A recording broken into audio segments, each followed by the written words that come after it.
Porque Jesus chama Pedro de Satanás. Uma pior categoria que alguém pode ser classificado é Satanás.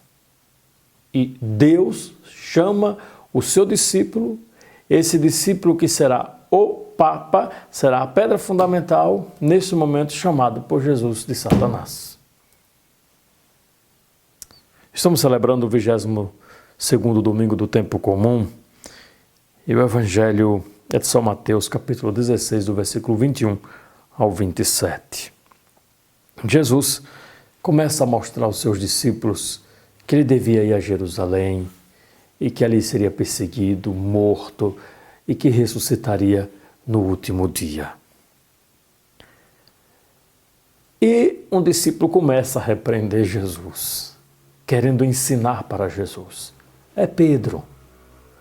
Pedro diz: não, Deus não permita tal coisa, Senhor, que isso não te aconteça. Até poderíamos ficar esperando que Jesus dissesse: oh Pedro, muito obrigado pela sua preocupação. Mas Jesus não passa a mão na cabeça, não. Jesus é direto para resolver um problema de interpretação de Pedro sobre o Messias. Porque a conversão, ela não se dá com passar a mão na cabeça, mas também de vez em quando dar uma surra. Foi isso que Pedro teve neste momento, teve uma surra. Essas palavras de Jesus foi verdadeiramente uma surra na vida de Pedro para que ele convertesse. E Jesus diz: vai para longe, Satanás. Meu Deus. É a pior categoria que alguém pode ser classificado aqui na terra, é ser chamado de Satanás. E Deus, Jesus, chama Pedro de Satanás. Pedro, que será a pedra fundamental, é essa pedra que é o Papa para guiar a igreja. Mas por que chama de Satanás?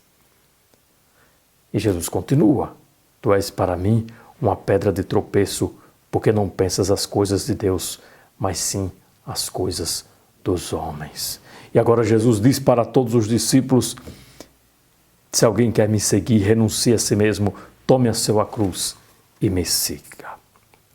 Jesus ensina a Pedro que para segui-lo é preciso assumir a cruz.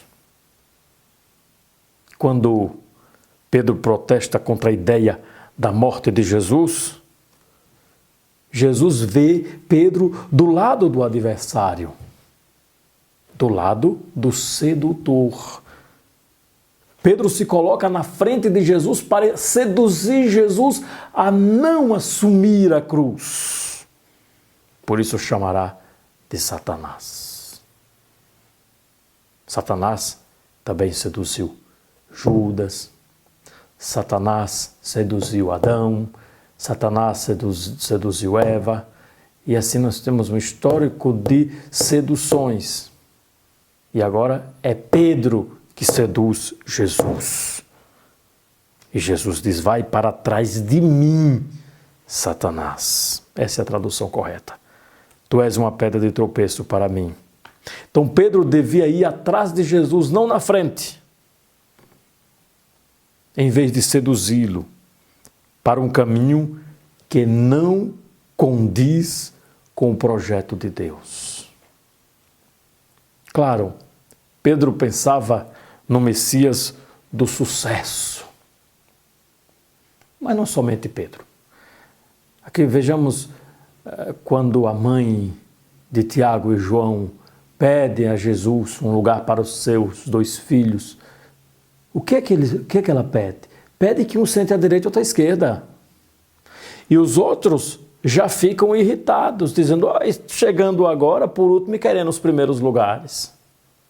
É porque eles ainda estão seduzidos por essa ideia de um Messias do sucesso. Por isso, quando nós também, como religiosos, como padres, e queremos o sucesso, nós fracassamos, nós caímos, porque esse não é o projeto de nosso Senhor Jesus Cristo.